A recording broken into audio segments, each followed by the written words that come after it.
श्री सांब शिवाय नमः। अथाष्टचत्वारिंशोऽध्यायः। 48वां अध्याय। शिव पार्वती के विवाह का प्रारंभ। हिमालय द्वारा शिव के गोत्र के विषय में प्रश्न होने पर नारद जी के द्वारा उत्तर के रूप में शिव माहात्म्य प्रतिपादित करना। हर्ष युक्त हिमालय द्वारा कन्यादान कर विविध उपहार प्रदान करना। ब्रह्मा जी बोले, इसी समय वहां गर्गाचार्य से प्रेरित हो मैना सहित हिमवान कन्यादान करने हेतु उद्यत हुए।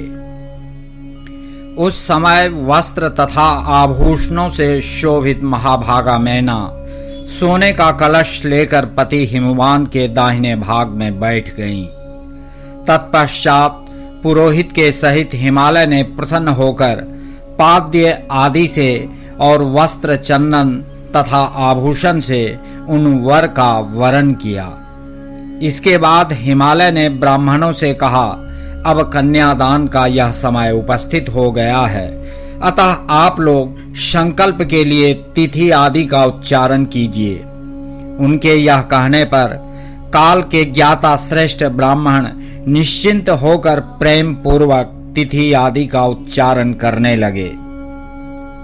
तब सृष्टिकर्ता परमेश्वर शंभु के द्वारा हृदय से प्रेरित हुए हिमालय ने हंसते हुए प्रसन्नता के साथ शिवजी से कहा, हे शंभो, अब आप अपने गोत्र, प्रवर, कुल, नाम, वेद तथा शाखा को कहिए, विलंब मत कीजिए।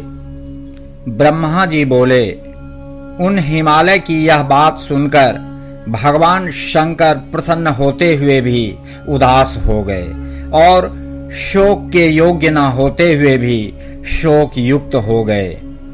उस समय श्रेष्ठ देवताओं, मुनियों, गंधर्वों, यक्षों तथा सिद्धों ने जब शंकर को निरुत्तर मुख देखा, तब हे नारद, आपने सुंदर हास्य किया। हे नारद, उस समय ब्रह्मवेत्ता तथा शिवजी में आसक्त चित्त वाले आपने शिवजी के द्वारा मन से प्रेरित होकर वीणा बजाई। उस समय पर्वतराज, विष्णु, मैंने, देवताओं तथा सभी मुनियों ने आप बुद्धिमान को ऐसा करने से हठपूर्वक रोका। किंतु जब शिवजी की इच्छा से आप नहीं माने, तब पुनः हिमालय ने आपसे कहा, इस समय आप वीणा मत बजाइए। हे बुद्धिमान, हे देवर्षे, जब उन्होंने हठपूर्वक आपको मना किया, तब आप महेश्वर का स्मरण करके हिमालय से कहने लगे। नारद जी बोले, हे पर्वतराज, आप मूढ़ता से युक्त हैं, अतः कुछ भी नहीं जानते। महेश्वर के विषय में कथनीय बातों से आप सर्वथा अनभिज्ञ हैं। आपने इस समय जो इन साक्षात महेश्वर से गोत्र बताने के लिए कहा है, यह वचन अत्यंत हास्यास्पद है। हे पर्वत, ब्रह्मा, विष्णु आदि भी इनका गोत्र, कुल, नाम नहीं जानते। दूसरों की क्या बात कही जाए। हे शैल, जिनके एक दिन में करोड़ों ब्रह्मा लय को प्राप्त हो जाते हैं, उन शंकर का दर्शन आपने आज काली के तप के प्रभाव से ही किया है। ये प्रकृति से परे पर ब्रह्म, अरूप, निर्गुण, निराकार, निर्विकार, मायाधीश तथा परात्पर हैं। ये स्वतंत्र, भक्त वत्सल और गोत्र, कुल तथा नाम से सर्वथा रहित हैं। ये अपनी इच्छा से ही सगुण, सुंदर शरीर वाले तथा अनेक नाम वाले हो जाते हैं। ये गोत्रहीन होते हुए भी श्रेष्ठ गोत्र वाले हैं, कुलहीन होते हुए भी उत्तम कुल वाले हैं और आज पार्वती के तप से आपके जामाता हुए हैं, इसमें संदेह नहीं। उन लीला बिहारी ने चराचर सहित जगत को मोहित कर रखा है। हे गिरिशत्तम, कोई महान ज्ञानी भी इन्हें नहीं जानता। ब्रह्मा जी भी लिंग की आकृति वाले महेश के मस्तक को नहीं देख सके। विष्णु भी पाताल तक जाकर इन्हें नहीं प्राप्त कर पाए और आश्चर्यचकित हो गए। हे गिरि श्रेष्ठ, अधिक कहने से क्या लाभ। शिव जी की माया बड़ी दुस्तर है। त्रैलोक्य और विष्णु ब्रह्मा आदि भी उसी माया के अधीन हैं। इसलिए हे पार्वती तात, प्रयत्न पूर्वक भली भांति विचार करके आप वर के गोत्र, कुल एवं इस प्रकार के वर के संबंध में थोड़ा भी संदेह मत कीजिए। ब्रह्मा जी बोले, हे मुने, ऐसा कहकर ज्ञानी तथा शिव की इच्छा से कार्य करने वाले आप पर्वतराज को अपनी वाणी से हर्षित करते हुए पुनः उनसे कहने लगे। नारद जी बोले, हे तात, हे महाशैल, हे शिवाजनक, आप मेरी बात सुनिए तथा उसे सुनकर शंकर जी को अपनी कन्या प्रदान कीजिए। अपनी लीला से अनेक रूप धारण करने वाले शगुन महेश का गोत्र तथा कुल केवल नाद ही जानिए। शिव नादमय हैं और नाद भी शिवमय है, यही सत्य है। शिव तथा नाद, इन दोनों में भेद नहीं है। सृष्टि के आरंभ में लीला से शगुन रूप धारण करने वाले शिव के द्वारा सर्वप्रथम नाद की उत्पत्ति होने के कारण वह सर्वश्रेष्ठ है। इसलिए हे हिमालय, अपने मन में सर्वेश्वर शिव से प्रेरित होकर मैंने आज वीणा बजाई है। ब्रह्मा जी बोले, हे मुने, गिरीश्वर हिमालय आपका यह वचन सुनकर संतुष्ट हो गए और उनके मन का विस्मय जाता रहा। तब विष्णु आदि वे देवता एवं मुनि विस्मय रहित हो साधु साधु ऐसा कहने लगे। सभी विद्वान लोग महेश्वर के गांभीर्य को जानकर विस्मित होकर परम आनंद में निमग्न हो परस्पर कहने लगे, जिनकी आज्ञा से यह विशाल जगत उत्पन्न हुआ है और जो पर से भी परे निजबोध स्वरूप हैं, स्वतंत्र गति वाले एवं उत्कृष्ट भाव से जानने योग्य हैं, उन त्रिलोकपति शिव को आज हम लोगों ने भली भांति देखा। तदनंतर वे सुमेरु आदि सभी श्रेष्ठ पर्वत संदेह रहित होकर एक साथ पर्वतराज हिमालय से कहने लगे। पर्वत बोले, हे शैलराज, अब आप कन्यादान करने के लिए समुद्यत हो जाइए।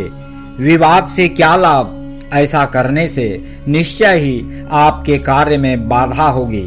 हम लोग सत्य कहते हैं, अब आपको विचार नहीं करना चाहिए, अतः आप शिव को कन्या प्रदान कीजिए। ब्रह्मा जी बोले, उन सुहृदों की वह बात सुनकर विधि से प्रेरित होकर हिमालय ने शिव को अपनी कन्या का दान कर दिया। उन्होंने कहा, हे परमेश्वर, मैं अपनी कन्या आपको दे रहा हूँ। हे सकलेश्वर, आप भार्या के रूप में इसे ग्रहण कीजिए और प्रसन्न होइए। इस प्रकार तीनों लोकों को उत्पन्न करने वाली अपनी कन्या पार्वती को हिमालय ने इस मंत्र से उन महान शिव को अर्पण कर दिया। इस प्रकार पार्वती का हाथ शिव जी के हाथ में रखकर वे हिमालय मन में बहुत प्रसन्न हुए, मानो उन्होंने इच्छा रूपी महासागर को पार कर लिया हो। पर्वत पर शयन करने वाले परमेश्वर ने प्रसन्न होकर अपने हाथ से वेद मंत्र के द्वारा पार्वती का कर कमल ग्रहण किया। हे मुने, लौकिक गति प्रदर्शित करते हुए पृथ्वी का स्पर्श कर महादेव ने भी कोदात इस काम संबंधी मंत्र का प्रेम पूर्वक पाठ किया। उस समय सर्वत्र आनंददायक महान उत्सव होने लगा और स्वर्ग, भूमि तथा अंतरिक्ष में तीव्र जय ध्वनि होने लगी। सभी लोगों ने अत्यंत प्रसन्न होकर साधु शब्द तथा नमः शब्द का उच्चारण किया। गंधर्वगण प्रीति पूर्वक गान करने लगे तथा अप्सराएं नाचने लगीं। हिमालय के नगर के लोग भी अपने मन में परम आनंद का अनुभव करने लगे। उस समय महान उत्सव के साथ परम मंगल मनाया जाने लगा। मैं, विष्णु, इंद्र, देवता एवं सभी मुनिगण अत्यंत हर्षित हुए और सभी के मुख कमल खिल उठे।